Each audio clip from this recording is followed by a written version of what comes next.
¿Qué tal a todos? Muchas gracias por la invitación a este cuarto Foro Nacional de Protección Civil, Seguridad, Movilidad y Transporte. Yo soy Pedro Tello, periodista, arquitecto, locutor, director de noticias, Grupo Multimedia Radio Sofando y también director de capacitación de la FEPRIT. Y en esta ocasión, pues voy a darle la plática a la ponencia sobre los problemas de movilidad y seguridad en la Ciudad de México. Pues bueno, para entender esto habría que hacer un poco de historia. Tendríamos que remontarnos a la planeación. Creo firmemente que todo eso es un problema de planeación de origen. Pero para poderlo entender vamos a platicar un poquito de la historia de la Ciudad de México. La Ciudad de México cuando se funda, pues es fundada por un soldado, bueno, por Hernán Cortés, pero la traza urbana es propuesta por uno de sus soldados. No era ni un urbanista, no era un arquitecto, no era un ingeniero, era simplemente un soldado que tenía algo de experiencia en la construcción. Ese soldado pues no hizo tan mal trabajo si vemos el centro histórico de la Ciudad de México, pero lo que sí nos podemos encontrar es que el primer cuadro pues es una copia de algunas ciudades importantes de España, lo cual no está mal, pero lo que sí nos damos cuenta es que de lo que era el núcleo original de la Ciudad de México a lo que es ahora la Ciudad de México, la ciudad más grande del mundo, pues ha pasado mucho, han pasado medio siglo,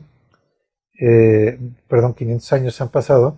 pero el problema de todo esto es que ese crecimiento ha sido anárquico, ha sido eh, pues sin planeación y la cuestión, lo que se va reflejando es que pues básicamente nos encontramos que hay calles grandes que desembocan en calles pequeñas, luego calles pequeñas que se bifurcan, luego también nos encontramos que en algunos lugares una calle que era de un sentido se vuelve de dos sentidos o viceversa, o se vuelven callejones, y todo eso ha sido un problema con el que hemos tenido que venir pues conviviendo, lidiando y haciendo pues lo que se puede hacer, ¿no? Entonces, ¿qué es lo que ha pasado? Que los problemas de movilidad y de transporte se han venido resolviendo sobre la infraestructura que hay, pero en realidad no hemos ido a la raíz. Como les comentaba, si vemos desde la fundación de la Ciudad de México, solamente lo planeado, aunque haya sido pues por alguien no necesariamente profesional, pues cumplió con lo básico. Si vemos las calles del centro histórico, son calles donde se puede transitar, donde pues desembocan al final de cuentas al centro, a la plaza de armas que es el Zócalo, a la catedral y al Palacio de Gobierno, que era digamos que el trazado cotidiano, ¿no? El trazado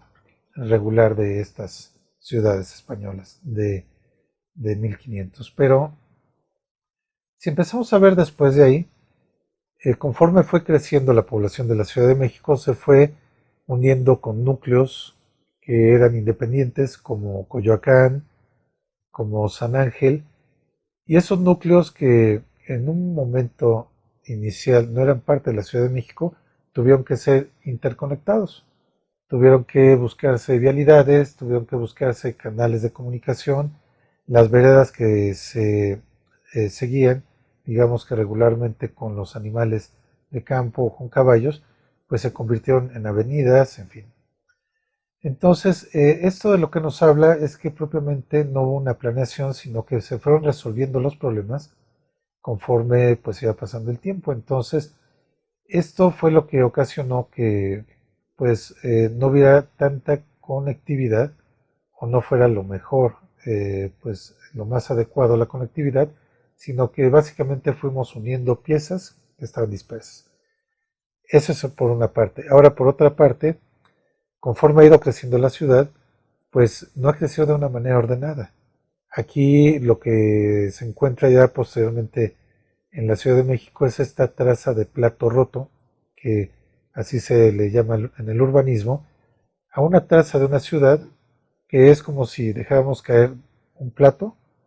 se estrella en el piso y ese plato tiene fragmentos de distintos tamaños, unos más grandes, otros más pequeños, con una forma irregular unos, otros con otra forma, Y esto a lo que nos lleva es que si vemos la Ciudad de México desde arriba, hay algunas colonias que tienen esta traza. Entonces, esta traza hace virtualmente imposible que entre, por ejemplo, líneas de autobuses, solamente entra transporte pequeño, y bueno, si de ahí consideramos que pues lo que se ha hecho es conectar únicamente algunas partes con transporte público, por eso nos encontramos que hay muchísimas zonas donde no hay posibilidad para que entre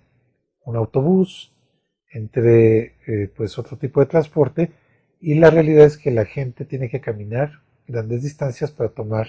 el autobús. Eso es por una parte.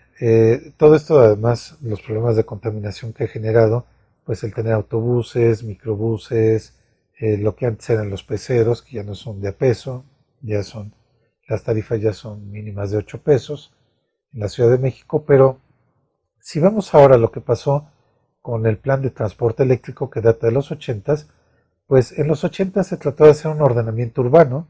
donde la ciudad se empezaron a construir ejes viales para hacer retículas en la ciudad y que podían conectar las zonas con mejor efectividad. Esto se logró aliviar la necesidad de transporte, pero después, pues al paso de otras administraciones, la Ciudad de México dejó de ser regencia, cambió de partido en el poder y los partidos nuevos pues dejaron esto en desuso.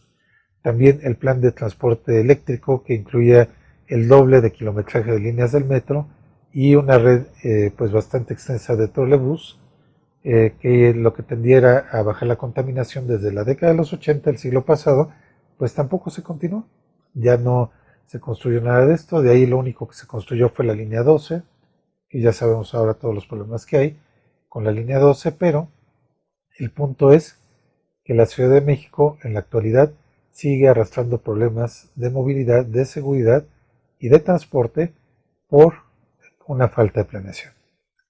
Y bueno, pues esto ha sido todo en esta plática sobre problemas de movilidad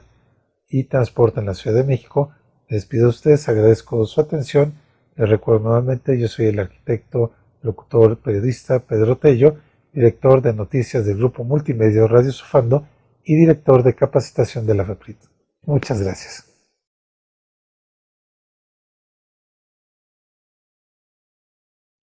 Muchas gracias por la invitación al Cuarto Foro Nacional de Protección Civil, Seguridad, Movilidad y Transporte que organiza la FEPRIT.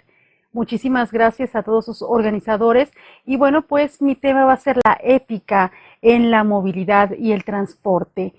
Creo que voy a comenzar con la legendaria frase de todos los caminos llevan a Roma o todos los caminos conducen a Roma. Y es que, pues, recordando la historia de, pues, todo lo que ha dado este gran imperio romano, nos vamos a dar cuenta que Roma tenía un intrincado sistema de comunicación terrestre que se extendía desde África Oriental hasta los bosques de Germania, también desde la península ibérica hasta el Cáucaso y desde Inglaterra hasta el Golfo Pérsico. 400 vías con más de 70,000 kilómetros que unían a Roma, capital, a todo lo que era su imperio. Esto nos da pues el ejemplo, el valioso ejemplo de lo importante que es el transporte, lo importante que es la comunicación para que crezca una civilización, para que se desarrolle una cultura y pueda alcanzar lo que se conoce como civilización, como fueron los romanos y también otras culturas como el Antiguo Egipto, como China, India, también Grecia y también el antiguo Anáhuac aquí en Mesoamérica. Nos vamos a dar cuenta que los caminos, el transporte es indispensable para todos nosotros, para una ciudad, para un país, para una, como había dicho anteriormente, para una civilización. Es por ello que necesitamos tener muy claros los códigos de ética en el transporte y en estas comunicaciones. Ética desde cómo se desarrollan estas comunicaciones, cómo se va a ver estos transportes, cómo se va a servir el transporte en un pueblo, no importa si es México o en algún país muy desarrollado o en algún país muy lejano en donde apenas si pueda pasar, por ejemplo, alguna carreta en algún camino rural. La importancia que tienen los caminos, la importancia que tiene el transporte es que va a comunicar a un pueblo con otro más grande o con el modo de subsistencia o, por ejemplo, con la forma de poder transportar alimentos fundamentales para su desarrollo y para su propia supervivencia. Entonces, los caminos y los transportes deben de valorarse como tal, como una parte fundamental en el desarrollo de un pueblo, en el desarrollo de una civilización. Así que debe estar muy claro estos factores en donde por ejemplo, en nuestros días se puede ver que debe haber un respeto al peatón, debe haber un respeto también a la movilidad y es en este caso cuando las personas también deben respetar cuando no deben de cruzar una calle, cuando está el alto, cuando hay una preventiva. Creo que esto debe permearse desde los más pequeños, incluso desde el jardín de niños es común ver cómo a veces se los lleva a estos parques recreativos en donde se simula ser policías de tránsito para empezarlos a enseñar cómo deben de convivir en una gran ciudad. Pero esto no solamente es para los niños, es también para los adultos. En los medios de comunicación se debe de estar hablando constantemente de estos valores en el transporte, los valores de dejar pues primero salir por ejemplo, en el metro o en el camión o en el metrobús, primero dejar salir y ya para después ingresar al mismo transporte. Creo que hay una preponderancia de civilidad o una necesidad preponderante de hacer valer la civilidad en las grandes ciudades y aún también en las pequeñas, porque la comunicación y los transportes, como había dicho antes, son fundamentales en en nuestro diario convivir. Sin estos caminos, sin estos transportes, ¿cómo llegaríamos al trabajo? ¿Cómo llevaríamos comida de un lado a otro? ¿Cómo se podría conectar las grandes ciudades con las pequeñas y el campo con la ciudad para llevar y traer pues alimentos y bienes y servicios? Entonces, hay que darnos cuenta que las vías de comunicación son las arterias donde corre la sangre, como una metáfora, estos autos que transportan la comida, que transportan los servicios, es la sangre que fluye en las ciudades y que alimenta y que hace vivir a una ciudad, a una comunidad y que la hace trabajar adecuadamente. Lo podemos ver cuando algo pasa y se tapa una arteria de alguna gran urbe, cuando hay una marcha o cuando hay un desperfecto y se llega a bloquear una vía, todo a su alrededor colapsa y más allá de él. Entonces tenemos que darnos cuenta que es importantísima la ética en nuestro diario convivir. Yo los exhortaría a que demos el paso a los peatones, pero también que como peatones respetemos el tiempo en que se puede cruzar una calle o no, y sobre todo también en los automovilistas que respeten tanto a los peatones como a las personas que van en las ciclovías o que van en un transporte que es ecológico y que debe también ser muy tomado en cuenta para el buen funcionamiento de la ciudad y la salud de nuestra ciudad, evitando la contaminación. Así que también es el exhorto a transitar de forma peatonal las ciudades, dejar también descansar los autos para no contaminar, pero también para no saturar las vías. Si es posible, nosotros no ocupar de tanto transporte colectivo como automóviles propios y caminar, pues se cumplen varios objetivos. Uno es hacer ejercicio, otro es desfogar todas las